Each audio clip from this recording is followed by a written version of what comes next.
I'm Don Shipley, retired Navy SEAL Senior Chief, and I'm doing a camouflage and concealment class today.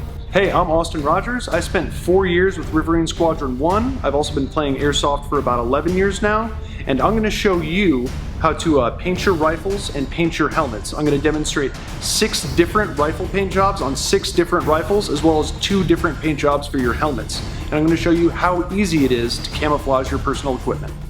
My name's Chris Ketcherside. I'm here to talk to you today about the history of camouflage. I am a retired Marine. I had 20 years in the Marine Corps. I retired as a major. I have a master's degree in the history of land warfare. I am a quintessential history nerd. So there's 2 types of camouflage that you use, because basically in any form of warfare there's 2 types of operations. There's a reconnaissance operation, get in, get out without anybody knowing you were ever there, leave no trace, no footprints, and get out quietly.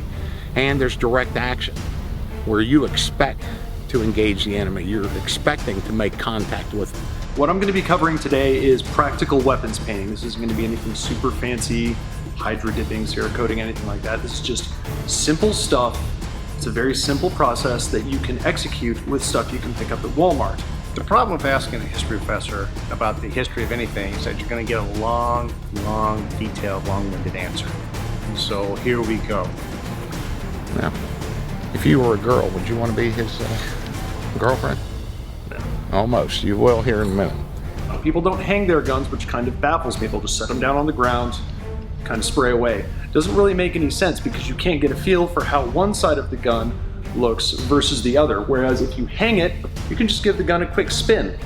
Give the gun a spin, you see if the sides are about even, and once they are, you know you're done. Very simple. Let me tell you something about a ghillie suit. A ghillie suit is extremely hot. Those big heavy suits, and they snag up on everything.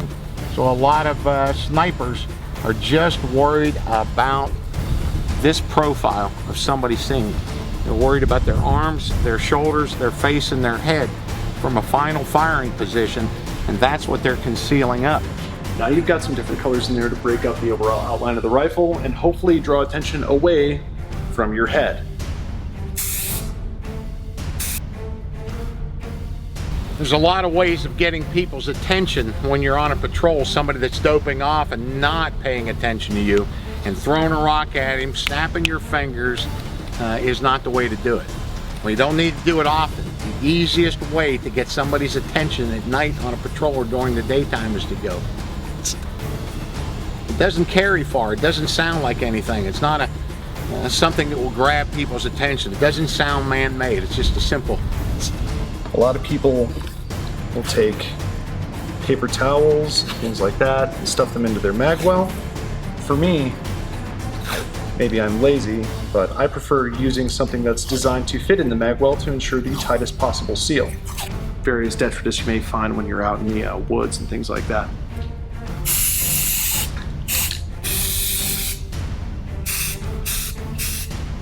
But a lot of guys like wearing gloves. I like my sense of touch. Stick some tape on the lenses themselves and leave these open when you're painting so you can paint the inside. Just again, so you don't have a forehead level black dot. Draws attention right where you don't want to get shot.